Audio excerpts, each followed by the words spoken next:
कभी सोचा है कि भारत जैसे इतने बड़े और विविध देश में जहां करोड़ों लोग रहते हैं, आखिर नियम बनते कैसे हैं? तो आज हम उसी ताकतवर संस्था की बात करने वाले हैं जो हमारे समाज की पूरी रूपरेखा तैयार करती है, यानी आधुनिक विधायिका। चलिए इसे समझते हैं। जरा सोच कर देखिए, करोड़ों लोग, कितनी अलग अलग भाषाएं, अलग अलग सोच, सबकी जरूरतें भी अलग, फिर भी हम सब एक साथ एक समाज में कैसे रह पाते हैं? ये सवाल एक बड़ी पहेली जैसा लगता है ना? सच पूछिए तो किसी भी समाज के लिए ये सबसे बड़ी चुनौती होती है। और इसी बड़ी पहेली का जवाब है विधायिका। अब ये है क्या? एकदम आसान भाषा में समझें तो ये हमारे ही चुने हुए प्रतिनिधियों की एक असेंबली है, एक टीम है। और इनका काम हमारे लिए कानून बनाना, पुराने कानूनों में सुधार करना और जो कानून अब काम के नहीं रहे उन्हें हटा देना। असल में यही वो सिस्टम है जो पूरे देश को एक साथ जोड़कर रखता है। लेकिन ठहरिए, अगर ऐसा लगता है कि विधायिका का काम सिर्फ कानूनों पर हाँ या ना में वोट करना है, तो असल कहानी अभी बाकी है, क्योंकि सच तो ये है कि इसका काम इससे कहीं ज्यादा गहरा और दिलचस्प है। देखिए, ये एक लाइन सब कुछ साफ कर देती है। विधायिका कोई वोटिंग मशीन नहीं है, यह बहस का एक मंच है। और यही सोच आज की हमारी पूरी बातचीत का सेंटर पॉइंट है। मुद्दा सिर्फ वोटिंग का नहीं है, मुद्दा है बातचीत का, बहस का।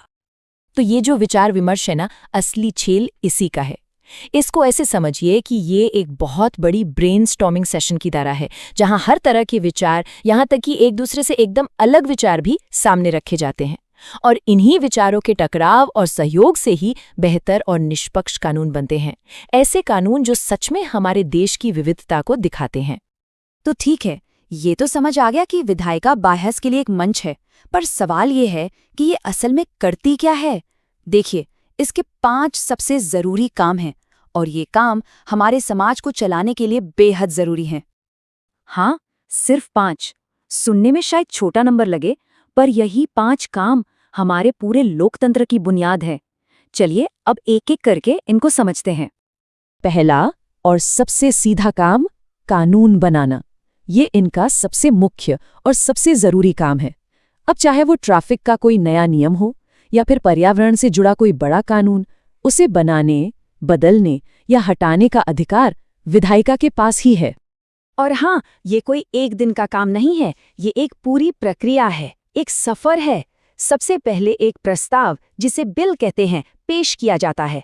फिर उस पर लंबी बहस होती है, हर पहलू पर चर्चा होती है। इसके बाद इसे विशेषज्ञों की एक छोटी टीम यानी एक कमेटी को भेजा जाता है, जो इसकी और भी गहराई से जांच करती है। और जब ये सारी प्रक्रिया पूरी हो जाती है, सिर्फ तब जाकर वोटिंग होती है। आखिर में राष्ट्रपति की सहमति के बाद ही ये बिल एक कानून बनता है। अब आता है दूसरा काम, सरकार पर नियंत्रण रखना। इसको ऐसे समझिए कि विधायिका एक पहरेदार की तरह है, जो सरकार पर यानी कार्यपालिका पर नजर रखती है। इसका काम ये पक्का करना है कि सत्ता में बैठे लोग अपनी शक्ति का गलत इस्तेमाल ना करें और हमेशा जनता के प्रति जवाबदेह बने रहें। और इस काम के लिए विधायिका के पास कई मजबूत टूल्स भी हैं, जैसे प्रश्नकाल, जहां सरकार से सीधे सीधे तीखे सवाल पूछे जाते हैं, या फिर अलग अलग प्रस्ताव लाकर जरूरी मुद्दों पर बहस करवाई जा सकती है। और सबसे बड़ा हथियार वो है अविश्वास प्रस्ताव, जिससे सरकार को गिराया भी जा सकता है। ये लोकतंत्र में अकाउंटेबिलिटी बनाए रखने का एक बहुत ही पावरफुल तरीका है। तीसरा काम है प्रतिनिधित्व, और ये बहुत ही खूबसूरत बात है। असल में विधायिका हमारे पूरे समाज का एक आईना है, एक ऐसा मंच जहां देश के हर कोने, हर तबके और हर सोच की आवाज को जगह मिलती है। अब सवाल है कि ये इतना जरूरी क्यों है? क्योंकि कानून तभी सही और निष्पक्ष बन सकते हैं जब उन्हें बनाने में हर किसी के अनुभव शामिल हों, महिलाओं के, अनुसूचित जाति और जनजातियों के, पिछड़े वर्गों के, अल्पसंख्यकों के, हर क्षेत्र और हर आर्थिक वर्ग के लोगों के। हर एक आवाज की अपनी अहमियत है। चौथा काम है बहस का मंच बनना। इसे देश का सबसे बड़ा डिबेट क्लब भी कह सकते हैं। जब भी कोई बड़ा मुद्दा उठता है, चाहे वो देश का बजट हो, कोई राष्ट्रीय संकट हो या भविष्य की कोई बड़ी योजना, तो विधायिका ही वो जगह है जहां उस पर खुलकर चर्चा होती है। और पांचवा और आखिरी काम है सरकार को वैधता देना। मतलब कोई भी सरकार तब तक लेजिटिमेट या वैध नहीं मानी जाती जब तक उसे विधायिका का समर्थन हासिल ना हो। विधायिका का यही समर्थन सरकार को शासन करने का अधिकार देता है। ये एक तरह से मंजूरी की आखिरी मोहर है। तो अब हम ये तो जान गए कि विधायिका क्या करती है। चलिए अब एक और दिलचस्प सवाल पर आते हैं कि इसका स्ट्रक्चर कैसा होता है। मतलब क्या इसमें एक सदन होना चाहिए या दो? देखिए, दुनिया भर में इसके दो मेन मॉडल हैं। पहला है एक सदनीय यानी यूनिकैमरल, जिसमें सिर्फ एक ही हाउस होता है। इसका फायदा यह है कि कानून जल्दी पास हो जाते हैं। दूसरा है द्विसदनीय यानी बाइकैमरल, जिसमें दो हाउस होते हैं। इसमें प्रक्रिया थोड़ी धीमी जरूर हो जाती है, लेकिन इसका फायदा यह है कि हर बिल पर 2 बार और ज्यादा गहराई से विचार होता है।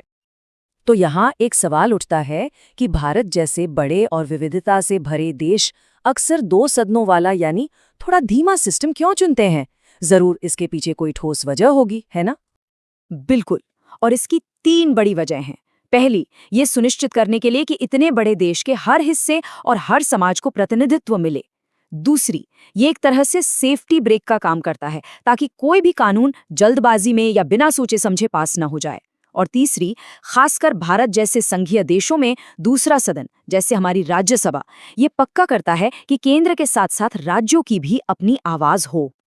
तो इन सारी बातों को समेटें तो हम वापस अपनी उसी शुरुआती बात पर आते हैं कि विधायिका सिर्फ एक वोटिंग मशीन नहीं है, ये तो हमारे लोकतंत्र का दिल है। इसकी असली ताकत सिर्फ कानून पास करने में नहीं, बल्कि बहस और विचार विमर्श की उस पूरी प्रक्रिया में है। हाँ, ये प्रक्रिया कभी कभी थोड़ी अव्यवस्थित, शोर शराबे वाली और धीमी लग सकती है, लेकिन ये जरूरी है। यही तो लोकतंत्र की धड़कन है। देखिए, ये सवाल सुनने में तो बड़ा सीधा सा लगता है ना, पर इसका जवाब हमारे लोकतंत्र की पूरी बनावट को समझने की चाबी है। सवाल ये है कि आखिर भारत जैसे इतने बड़े देश को एक सदन की जगह 2 सदनों की जरूरत पड़ी ही क्यों? चलिए पता लगाते हैं। तो इस सिस्टम का एक फॉर्मल नाम भी है। इसे कहते हैं द्विसदनीय व्यवस्था, या इंग्लिश में कहें तो बाइकैमरलिज्म। इसको ना एक तरह से चेक एंड बैलेंस सिस्टम की तरह समझिए। हमारे संविधान बनाने वालों ने इसे लोकतंत्र के ताने बाने में ही बुन दिया था।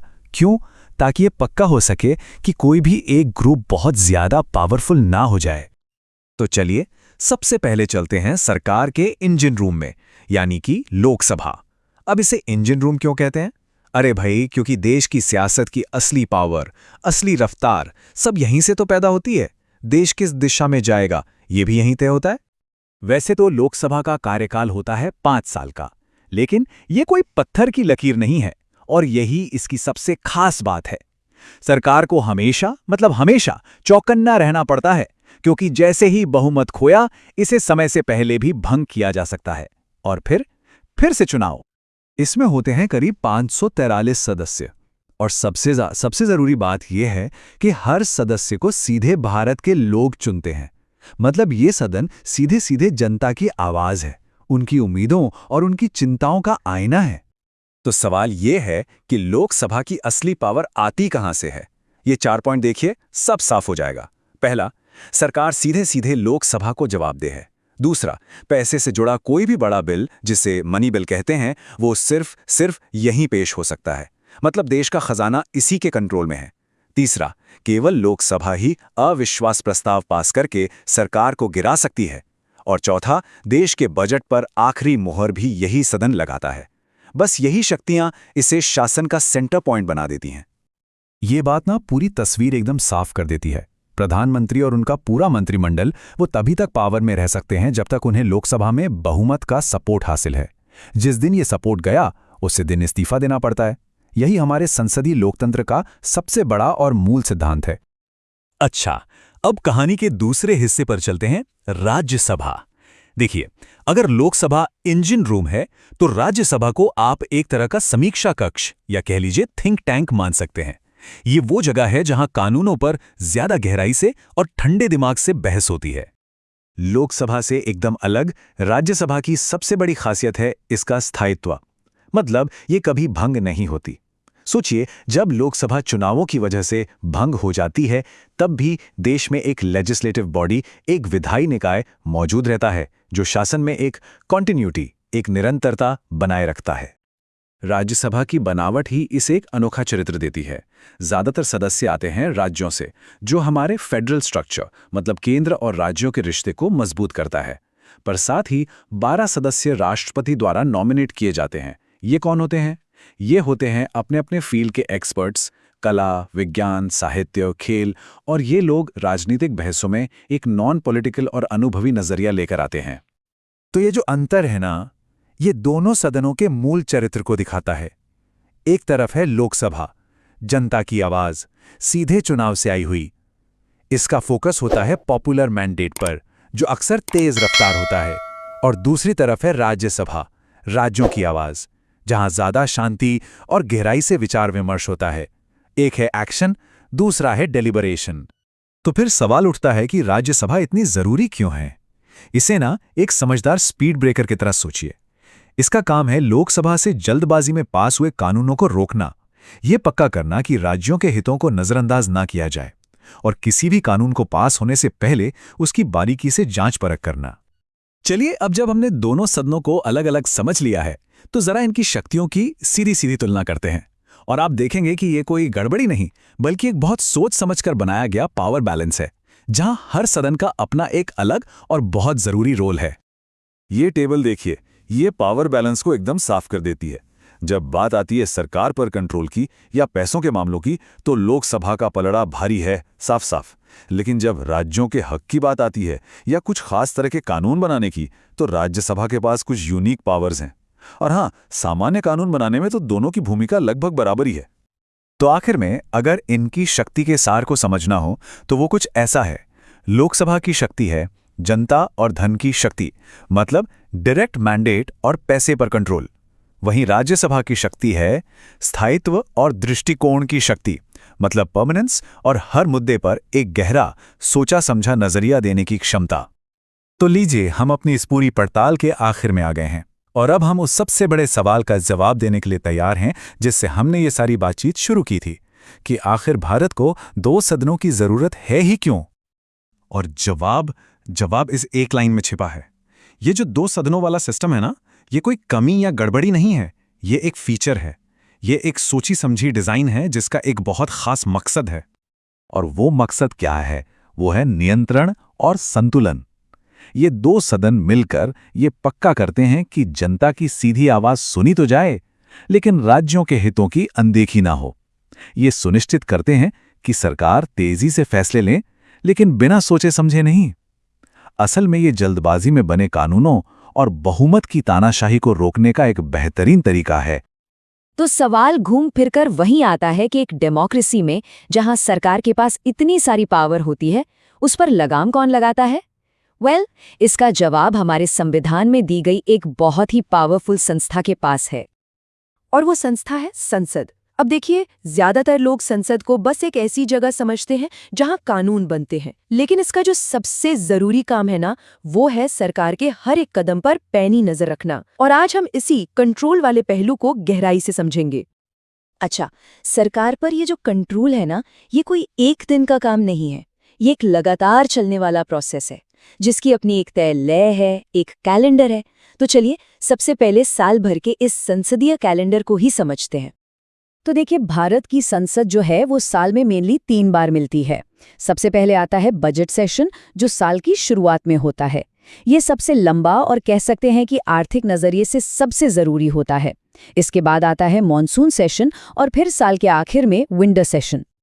लेकिन ये सिर्फ एक रूटीन नहीं है, ये एक संवैधानिक मजबूरी है। मतलब हमारा संविधान कहता है कि संसद के 2 सेशन के बीच 6 महीने से ज्यादा का गैप हो ही नहीं सकता, और ये नियम ये सरकार को संसद से ज्यादा दिन दूर भागने का मौका ही नहीं देता। इसका सीधा सीधा मतलब ये हुआ कि सरकार चाहे या ना चाहे, उसे साल में कम से कम 2 बार तो संसद को फेस करना ही पड़ेगा। बस यही नियम है जो लगातार जवाबदेही की गारंटी देता है। तो ये तो हो गई साल भर की बात, कैलेंडर की बात, पर असली एक्शन वो तो सेशन के दौरान हर रोज होता है। तो आइए अब संसद के एक आम वर्किंग डे के अंदर चलते हैं और देखते हैं कि सरकार की रोजाना जांच परख कैसे की जाती है। संसद के हर वर्किंग डे की शुरुआत एक बहुत ही पावरफुल टूल से होती है। इसे कहते हैं प्रश्नकाल या क्वेश्चन आवर। और जैसा कि नाम से ही साफ है, दिन का पहला घंटा सिर्फ और सिर्फ एक काम के लिए होता है, सरकार से सवाल पूछना। अब इस क्वेश्चन आवर की ताकत को ना कम नहीं समझना चाहिए। सोचिए, जब कोई सांसद सवाल पूछता है तो मंत्री को जवाब देना ही पड़ता है। इससे होता क्या है, सरकारी कामकाज में ट्रांसपेरेंसी आती है, अकाउंटेबिलिटी तय होती है और कई बार तो ऐसे जरूरी फैक्ट्स और आंकड़े सामने आ जाते हैं जो सरकार शायद कभी पब्लिक करना ही ना चाहती हो। जैसे ही क्वेश्चन आवर खत्म होता है, ठीक 12 बजे शुरू हो जाता है शून्यकाल यानी 0 आवर। ये क्वेश्चन आवर की फॉर्मल दुनिया से एकदम अलग है। यहाँ कोई भी सांसद बिना किसी पहले के नोटिस के देश का कोई भी जरूरी मुद्दा उठा सकता है। ये कह सकते हैं कि स्पॉन्टेनियस अकाउंटेबिलिटी का टाइम है। तो देखिए, क्वेश्चन आवर और 0 आवर तो रोजमर्रा के हथियार हो गए। लेकिन तब क्या होता है जब देश पर कोई बहुत बड़ा संकट आ जाए? तब संसद अपना सबसे पावरफुल हथियार निकालती है, एक ऐसा प्रोसेस जो पूरे हाउस का ध्यान सिर्फ एक मुद्दे पर खींच लाता है। जरा सोचिए, देश में कोई बहुत बड़ा संकट आ गया है। अब ऐसे में संसद अपना सारा नॉर्मल कामकाज रोककर उस एक मुद्दे पर तुरंत बहस कैसे शुरू कर सकती है? इसका जवाब है स्थगन प्रस्ताव या एडजॉर्नमेंट मोशन पर 1 मिनट। ये हर छोटे मोटे मुद्दे के लिए नहीं है। ये मोशन सिर्फ और सिर्फ नेशनल इंपॉर्टेंस के बहुत ही सीरियस मामलों में लाया जा सकता है, जैसे कि कोई बड़े दंगे हों, कोई बहुत बड़ा करप्शन स्कैंडल सामने आ जाए या कोई भयानक नेचुरल डिजास्टर हो। और जब ये मोशन स्वीकार हो जाता है तो इसका असर तुरंत होता है। सदन का बाकी सारा का सारा काम रोक दिया जाता है और सिर्फ उसी एक जरूरी मुद्दे पर डिबेट शुरू हो जाती है। ये सरकार पर सीधा और फौरन दबाव बनाने का सबसे असरदार तरीका है। तो हमने सरकार से सवाल पूछने और उसे घेरने के तरीके तो देख लिए, लेकिन एक सवाल और उठता है, सांसदों को ये सब करने की हिम्मत कहाँ से मिलती है? आखिर उन्हें ऐसी कौन सी प्रोटेक्शन मिली है जो उन्हें बिना किसी डर के सरकार को क्रिटिसाइज करने की पावर देती है? इन्हें कहते हैं संसदीय विशेषाधिकार या पार्लियामेंट्री प्रिविलेज। इसमें सबसे जरूरी है फ्रीडम ऑफ स्पीच, मतलब संसद के अंदर कही गई किसी भी बात के लिए किसी भी सांसद पर कोर्ट में केस नहीं हो सकता। इसके अलावा सेशन के दौरान उन्हें सिविल मामलों में, मतलब पैसे रुपए या प्रॉपर्टी से जुड़े केसेस में गिरफ्तारी से भी प्रोटेक्शन मिलती है। लेकिन यहाँ एक बहुत बड़ा सवाल खड़ा होता है, इन स्पेशल राइट्स का असली मकसद क्या है? क्या ये सांसदों को एक आम नागरिक से ऊपर रखने के लिए दिए गए पर्सनल फायदे हैं, या फिर इनके पीछे कोई बड़ा डेमोक्रेटिक मकसद छिपा है? इसका जो सिद्धांत है ना, वो एकदम साफ है। ये विशेषाधिकार सांसदों को इसलिए दिए गए हैं ताकि वो बिना किसी बाहरी दबाव या डर के पूरी ईमानदारी से जनता का काम कर सके। ये उनकी प्रोटेक्शन के लिए एक ढाल है, न कि पर्सनल फायदे के लिए इस्तेमाल की जाने वाली कोई तलवार। तो सवाल यही है, एक छोटा सा आइडिया पूरे देश का कानून कैसे बन जाता है? ये सफर थोड़ा लंबा और पेचीदा जरूर है, पर बहुत दिलचस्प है। तो चलिए शुरू से शुरू करते हैं। तो चलिए मिलते हैं हमारी इस कहानी के हीरो से, यानी साधारण विधेयक या एन ऑर्डिनरी बिल। देखते हैं कि ये संसद की दुनिया में अपना पहला कदम कैसे रखता है। तो सबसे पहले कोई मंत्री या सदस्य उस बिल को हाउस के सामने पेश करता है और फिर उस पर एक आम चर्चा होती है। ध्यान देने वाली बात यह है कि इस स्टेज पर बिल के हर छोटे छोटे पॉइंट पर नहीं, बल्कि उसके मेन आइडिया और मकसद पर बात होती है। तो बिल पेश हो गया, उस पर थोड़ी बात भी हो गई। अब आता है असली टेस्ट। अब बिल उस दौर में पहुंचता है जहां उसकी सबसे गहरी जांच पड़ताल होती है। हाँ, ये जो कमिटी स्टेज है ना, इसे पूरी प्रोसेस का सबसे जरूरी हिस्सा माना जाता है। कह सकते हैं कि ये बिल का असली इम्तिहान है, उसकी आत्मा की परख यहीं होती है। तो ये बिल जाता है डिपार्टमेंट से जुड़ी स्टैंडिंग कमिटियों के पास, और ये कमिटियां समझिए कि एक तरह की एक्सपर्ट टीम है।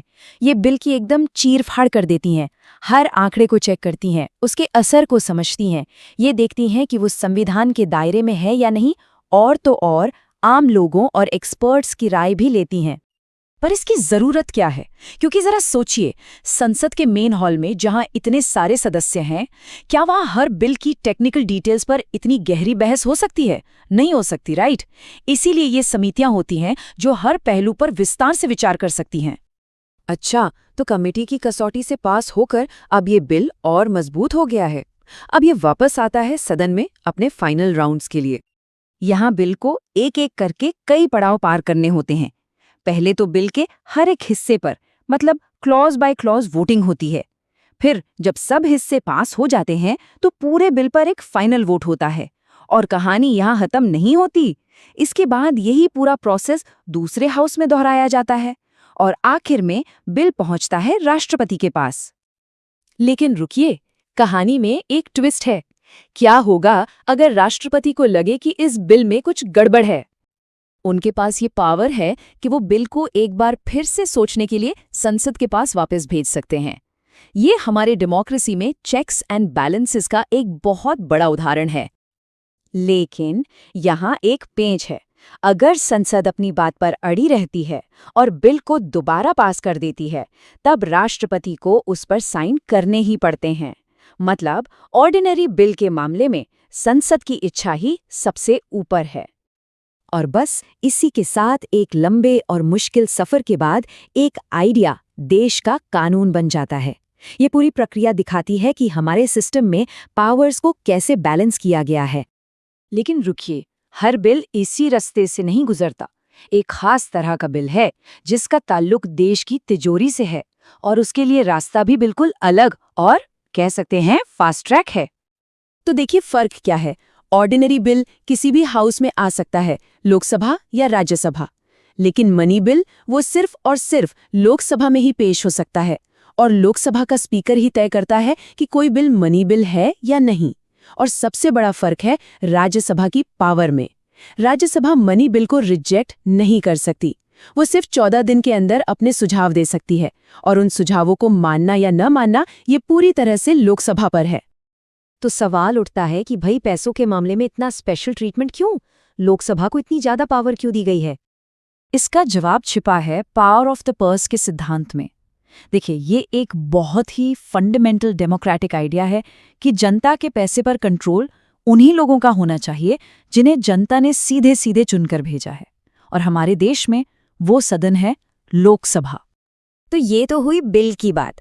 अब जरा और बड़ी तस्वीर देखते हैं कि पैसों के जरिए संसद सरकार को कैसे कंट्रोल करती है। ये उसकी सबसे बड़ी ताकत है। देखिए, बजट ये संसद का सबसे बड़ा हथियार है। सरकार को हर एक चीज के लिए संसद की मंजूरी चाहिए। सरकार की सारी कमाई, सरकार का सारा खर्चा, हर नया टैक्स, हर नई स्कीम, कुछ भी बिना संसद की हाँ के नहीं हो सकता। मतलब साफ है, सरकार यानी एग्जीक्यूटिव संसद की मर्जी के बिना एक पैसा भी खर्च नहीं कर सकती। ये सरकार की ताकत पर सबसे बड़ा चेक है। तो कुल मिलाकर बात यह है कि संसद सिर्फ कानून बनाने वाली संस्था नहीं है, वो जनता के पैसे की रखवाली भी करती है। वो ये देखती है कि लोगों का पैसा सही जगह इस्तेमाल हो। और ये सवाल जितना सीधा है उतना ही गहरा भी, क्योंकि देखिए, जब सरकार के हाथ में इतनी शक्ति होती है तो हमेशा एक डर बना रहता है कि कहीं वो निरंकुश ना हो जाए, है ना? तो आखिर वो कौन सा सिस्टम है जो इस पर लगाम लगाता है? इसका जवाब हमारी पूरी लोकतांत्रिक व्यवस्था की जान है। तो ठीक है, आज हम इस पूरे मसले को कैसे समझेंगे? ये रहा हमारा रोड मैप। सबसे पहले तो ये जानेंगे कि आखिर सरकार पर कंट्रोल रखना जरूरी ही क्यों है। फिर हम देखेंगे कि संसद के पास वो कौन से टूल्स हैं जिनसे वो ये काम करती हैं। इसके बाद हम संसद की असली शक्ति यानी पार्लियामेंट्री कमिटीज की बात करेंगे और फिर ये भी देखेंगे कि जिन्हें हम चुनकर भेजते हैं वो हमारे प्रतिनिधि आखिर हैं कौन। और आखिर में इस सवाल पर भी गौर करेंगे कि क्या हमारी संसद वक्त के साथ कमजोर हो रही है। फिर इस किताब का जो फाइनल मैसेज है उस पर बात करेंगे। तो चलिए सबसे पहले और सबसे बुनियादी सवाल से शुरू करते हैं। आखिर ये कंट्रोल चाहिए ही क्यों? देखिए, बात सीधी सी है। सरकार, जिसे हम कार्यपालिका भी कहते हैं, उसके पास जबरदस्त पावर होती है और अगर इस पावर पर कोई चेक ना हो, कोई लगाम ना हो, तो क्या होगा? वो जनता के हितों को नजरअंदाज कर सकती है और धीरे धीरे एक तानाशाही का रूप भी ले सकती है। और इसीलिए ये पॉइंट सबसे जरूरी है। सरकार को जवाबदेह बनाना, उससे सवाल पूछना, ये संसद का कोई साइड जॉब नहीं है। नहीं, ये उसका सबसे जरूरी काम है। हमारा पूरा लोकतंत्र इसी एक नींव पर खड़ा है। अच्छा, तो अब सवाल ये उठता है कि संसद ये करती कैसे है? उसके पास रोजमर्रा की निगरानी के लिए कौन कौन से हथियार हैं? चलिए उन तरीकों पर नजर डालते हैं जो अक्सर हमें टीवी पर संसद की बहसों में देखने को मिलते हैं। तो ये हैं वो कुछ बड़े हथियार, जैसे प्रश्नकाल, जहां मंत्रियों को सीधे सीधे तीखे सवालों के जवाब देने पड़ते हैं। फिर आता है शून्यकाल, जहां कोई भी सांसद बिना पहले बताए कोई भी जरूरी मुद्दा उठा सकता है। और अविश्वास प्रस्ताव, अरे ये तो इतना पावरफुल है कि सरकार को गिरा भी सकता है। हर उपकरण सरकार को हमेशा चौकन्ना रखने के लिए बनाया गया है। लेकिन एक मिनट, कागज पर तो ये सब बहुत अच्छा लगता है ना, पर असलियत थोड़ी अलग है। सोचिए, अगर सरकार के पास भारी बहुमत हो और पार्टी का अनुशासन बहुत सख्त हो, तो क्या कोई सांसद अपनी ही सरकार के खिलाफ बोलेगा? बहुत मुश्किल है। ऊपर से संसद के पास समय की भी कमी होती है और हर सांसद हर विषय का एक्सपर्ट तो होता नहीं।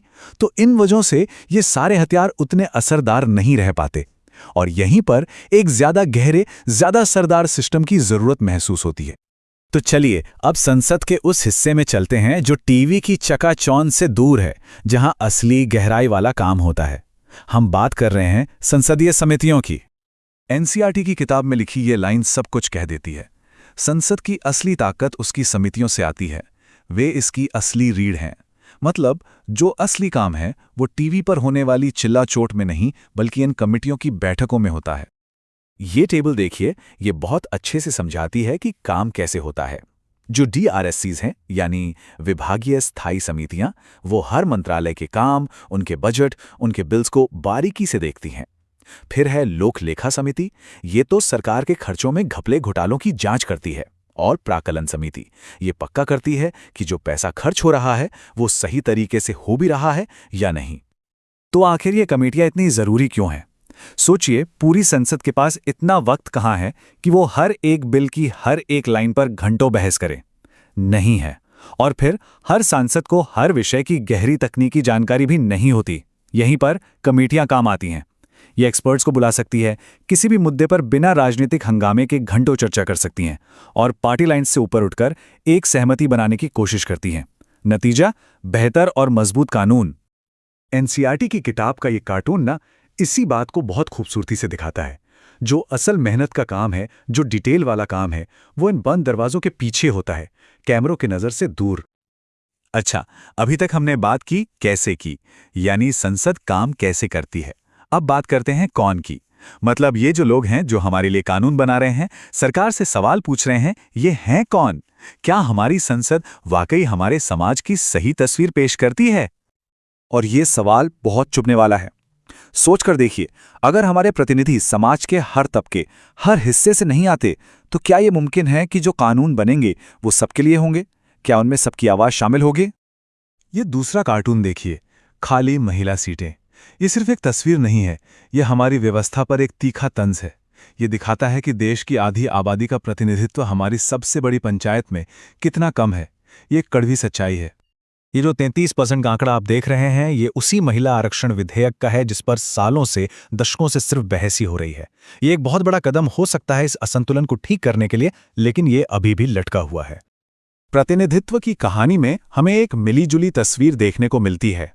एक तरफ अनुसूचित जाति और जनजाति के लिए आरक्षण की व्यवस्था ने उनके प्रतिनिधित्व को काफी बेहतर किया है, लेकिन दूसरी तरफ दूसरे धार्मिक और सांस्कृतिक अल्पसंख्यक हैं जो आज भी सामाजिक और आर्थिक रुकावटों की वजह से संसद में अपनी सही जगह नहीं बना पाए हैं। चलिए अब एक बहुत ही जरूरी और आज के समय की बहस पर आते हैं। कई लोग कहते हैं कि हमारी संसद अब उतनी ताकतवर नहीं रही, कि वो अपनी प्रासंगिकता खो रही है। तो क्या यह सच है? क्या हमारे लोकतंत्र का यह सबसे मजबूत स्तंभ वाकई कमजोर हो रहा है? इस सोच के पीछे कुछ तर्क भी दिए जाते हैं, जैसा कि इस किताब में बताया गया है। जैसे कि संसद के सत्र छोटे होते जा रहे हैं और उनमें काम कम, हंगामा ज्यादा होता है। सरकार कई बार संसद को बाईपास करके अध्यादेश यानी ऑर्डिनेंस के जरिए कानून ले आती है। साथ ही अब अदालतें भी कई मामलों में ज्यादा दखल देने लगी हैं। लेकिन एनसीईआरटी का जो निष्कर्ष है वो बहुत पावरफुल है और इन सारी दलीलों का जवाब देता है। वो कहता है कि ये जो पतन की बातें हैं, ये बढ़ा चढ़ाकर की गई हैं। हाँ, चुनौतियां हैं, लेकिन आज भी संसद ही वो जगह है जो पूरे देश को एक साथ लाती है, जो कानून बनाती है और जो सरकार की जवाबदेही तय करने का सबसे बड़ा और सबसे जरूरी मंच है। और इसी मजबूत सोच के साथ अब हम इस सोर्स मटेरियल के बिल्कुल अंतिम संदेश पर आते हैं। तो ये था संसद के कामकाज का एक गहरा विश्लेषण एनसीईआरटी के नजरिए से। स्रोत का संदेश साफ है और वो ये है कि अगर ये पूरी बातचीत, ये चैप्टर एक्सप्लेनेशन आपको वाकई काम का लगा हो तो इसे लाइक और शेयर जरूर करें और ई पाठशाला यूट्यूब चैनल को सब्सक्राइब करना न भूलें। देखिए, ये जानकारी सिर्फ परीक्षा के लिए नहीं है, ये उन सभी स्टूडेंट्स के लिए है जो एनसीईआरटी को रटने की बजाय उसकी गहराई में उतरना चाहते हैं, जो हर चीज़ को व्हाई, हाउ, एविडेंस और इम्पैक्ट की फ्रेमवर्क में समझना चाहते हैं। और एक बात हमेशा याद रखिएगा, आपका किया हुआ एक शेयर शायद किसी दूसरे स्टूडेंट का कोई बड़ा कॉन्सेप्ट क्लियर कर दे, क्योंकि ज्ञान बांटने से ही बढ़ता है। तो बस पढ़ते रहिए और सबसे ज़रूरी, समझते रहिए।